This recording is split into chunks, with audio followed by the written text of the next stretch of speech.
Good evening, ma'am. Good evening, sir. Good evening. Please take a seat. Thank you, sir.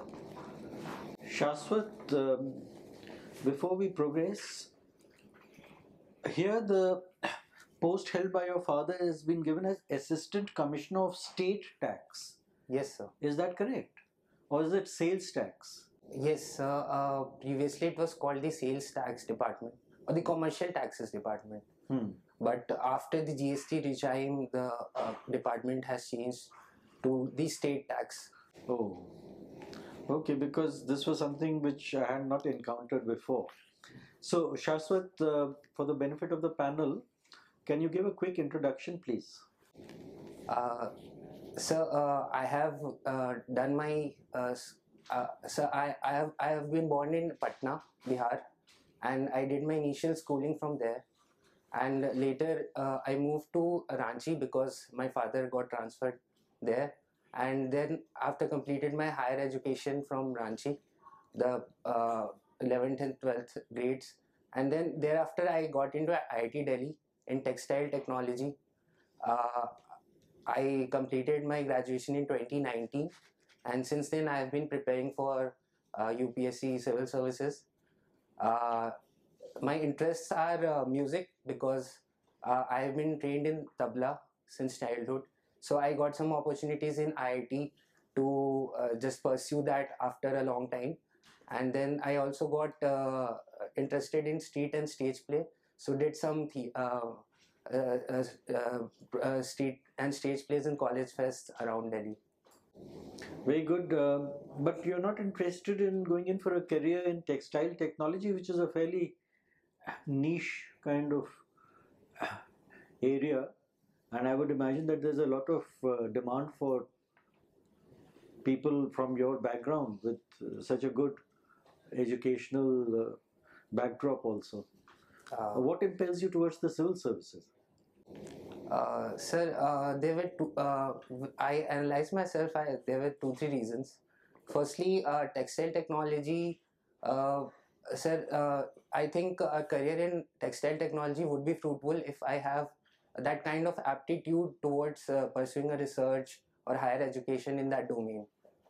So I think that I was not much into textile technology during college.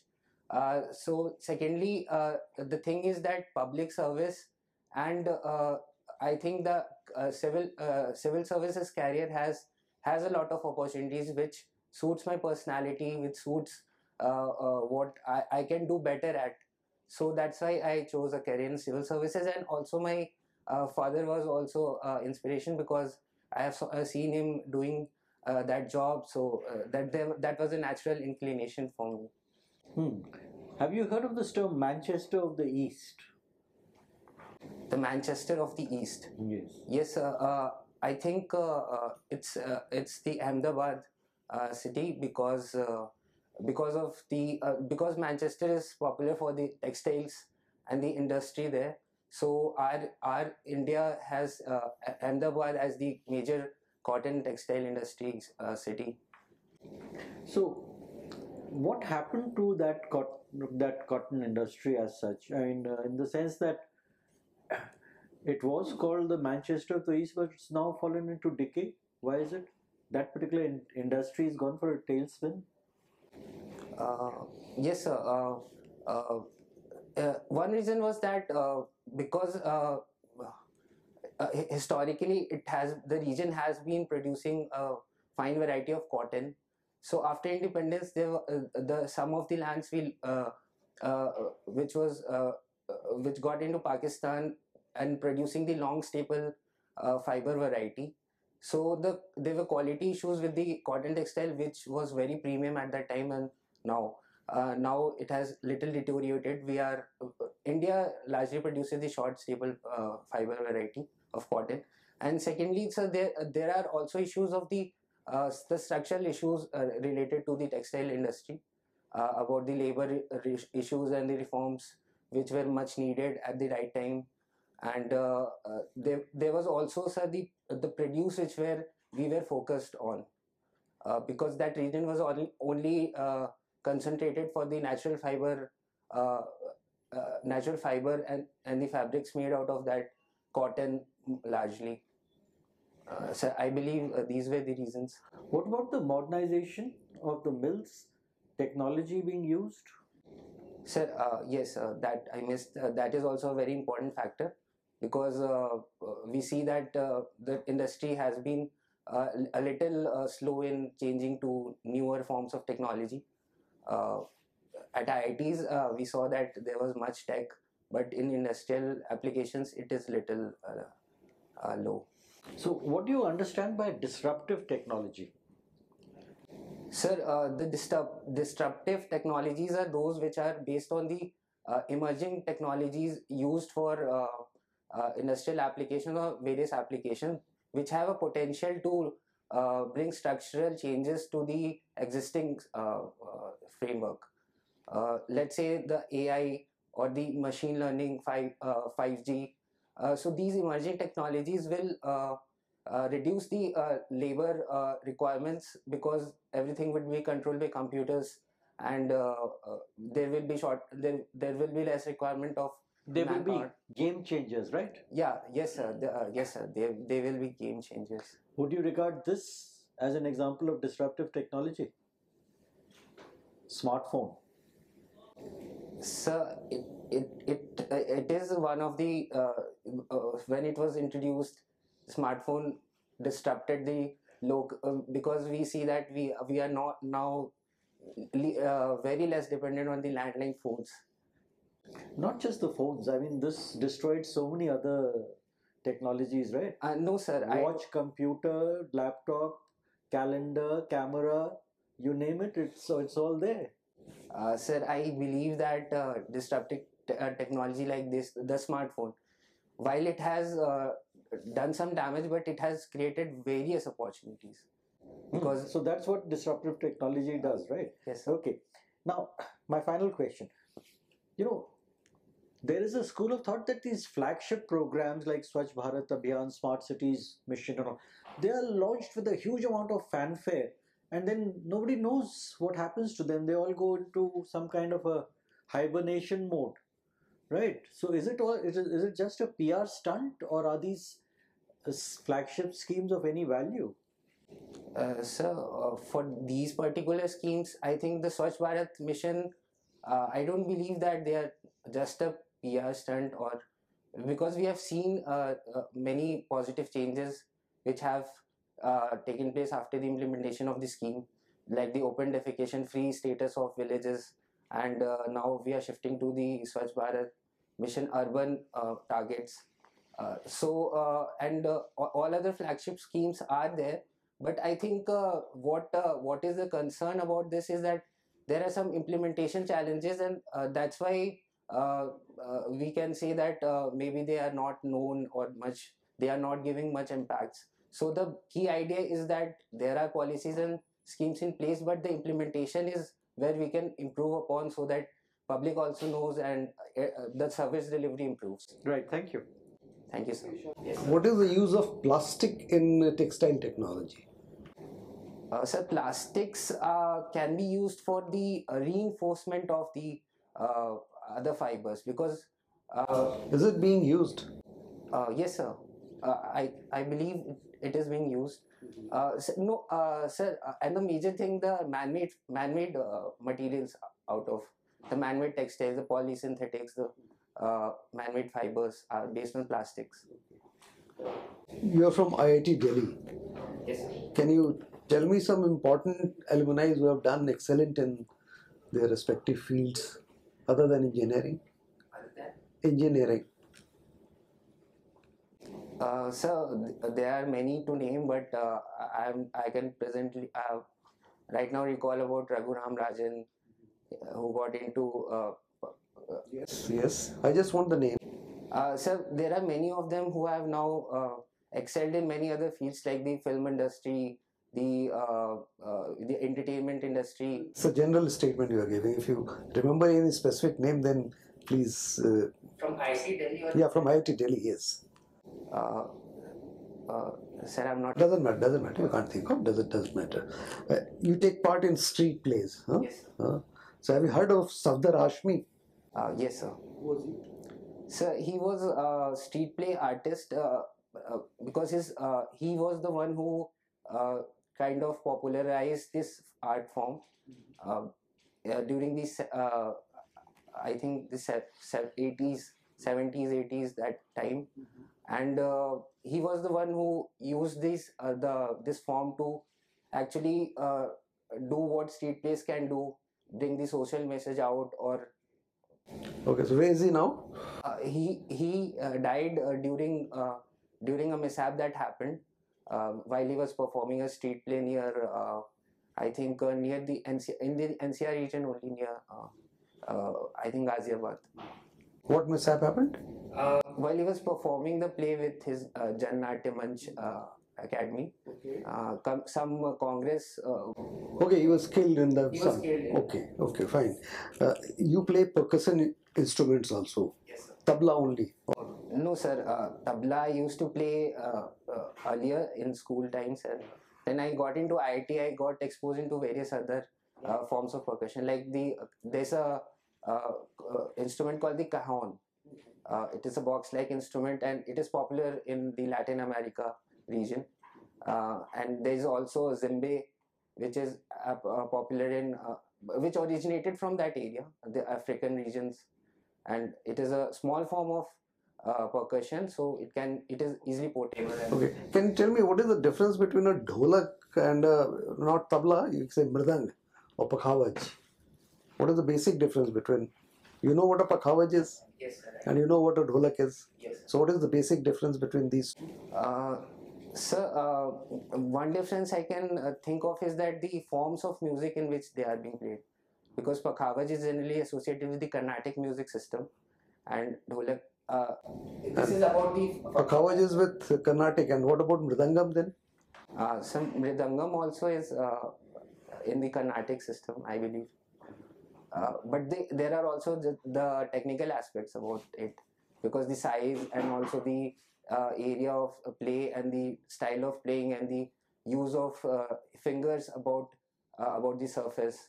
These all things are different. What is a double landlocked country, and how many such countries are there in the world? A double landlocked country. Sir, I'm not much. Not much idea. I Okay. think it is open for. No, if you don't know, then don't think. Huh? So let's not get into this.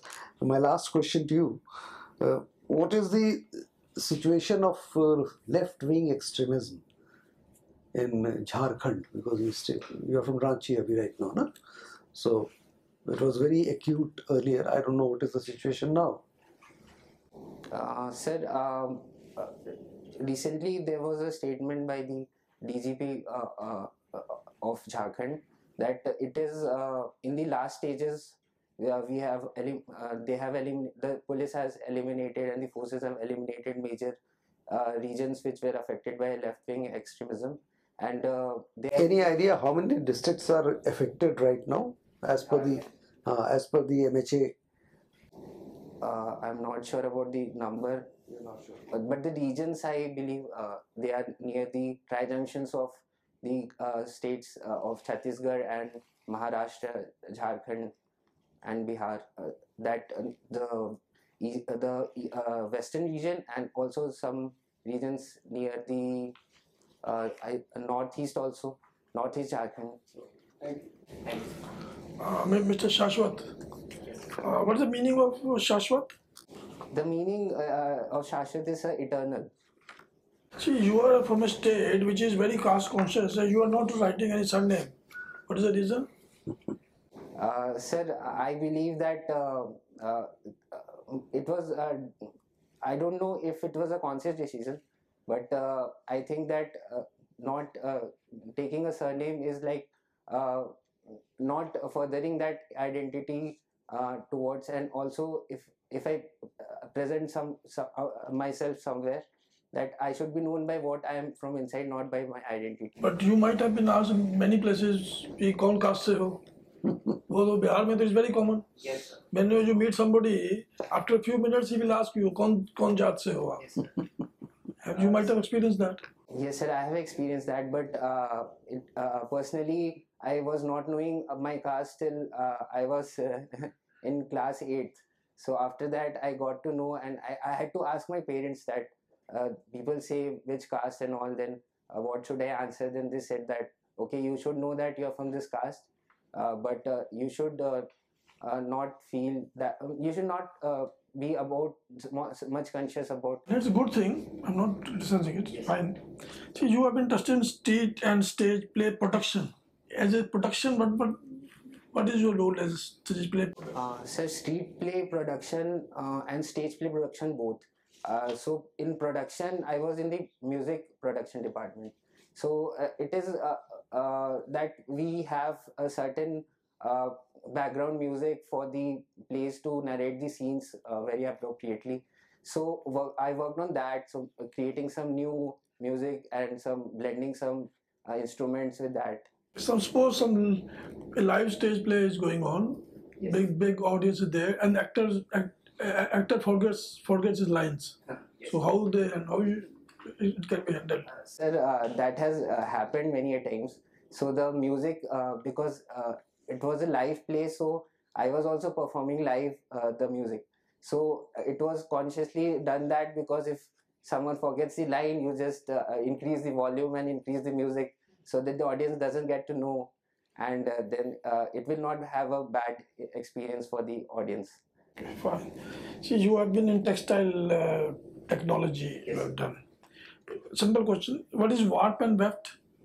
Warp and weft, sir, they are the terms named for the threads. The warp is the longitudinal one, and the weft is which is inserted inside. So we have the spinning systems. So the weft is inserted into the warp, and in this way, progressively the fabric. And which side is the stronger? Sir, I think it depends on the thread which we are using for the weft, because the shear strength across the warp and weft are different for different fabrics. Okay. See, which are the major textile exporting country of the world? So the major countries are we have much exports from China. We have from Bangladesh, Vietnam. These are the less developed countries, because they are actively focusing on the textile industry. There have been some preferred trade agreements with other markets like the EU and the US. So these are benefiting them, and their exports are on a rise. In the present times, I believe India is also a major exporter to many countries. And what is our number in the total overall textile export in the world? Volume wise, value wise? Volume and value wise, I think we are at the second position behind China. No, we are not China. We are at fifth position. Bangladesh and Vietnam are ahead of us. Sorry, sir. I have to read about this. Which is the major textile machinery exporting country? Which export machinery, especially knitting machines? Sir, can you make a guess? Because You try. You have some idea. the Germany. Yes, sir. Sir. Okay. See, the khadi, we tried to popularize khadi for quite many years, but somehow khadi did not reach that level. But then some brand like Fab India comes, and then it makes it a household name. And do you know who owns the Fab India? Some foreigner is owned by some foreigner, and he popularized khadi and silk in India. Why we could not do that? Sir, this I believe is that because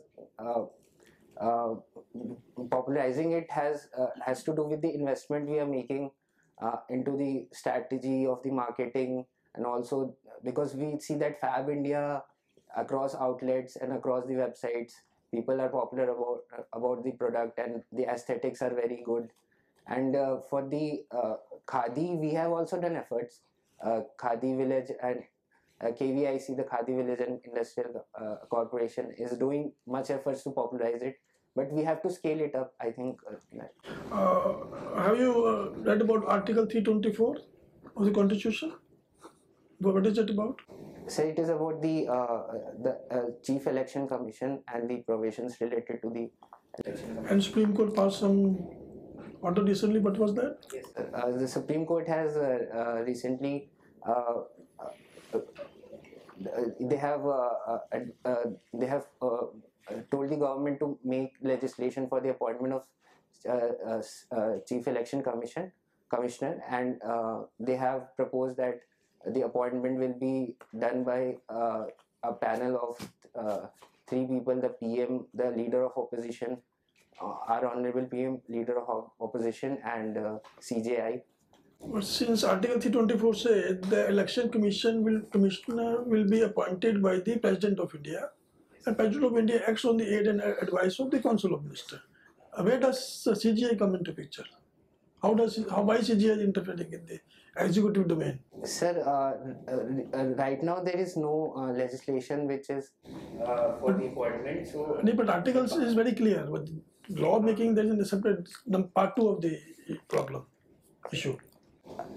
the president will appoint it, but it acts on the aid and advice of the Council of Ministers, and because the Supreme Court has said that till when the law is not there for that period. Okay, fine. Thank you. Thank you. So, Shashwat, let me take you somewhere else. We had the Italian Prime Minister. Are you aware? She was here in Delhi on a visit. Yes, now I'm not much aware. Do you know who she is? Name? You're not aware. The G20 meetings are going on, and also there was a Raisina dialogue along with it, and in Delhi. So, what meeting was in Delhi of the G20? Recently, ma'am, it was the meeting of the foreign ministers of G20 countries. And before that, where was the previous meeting? What was that on? Previous meeting, ma'am, it was held at Bengaluru. It was the meeting of they were the finance ministers of G20 countries.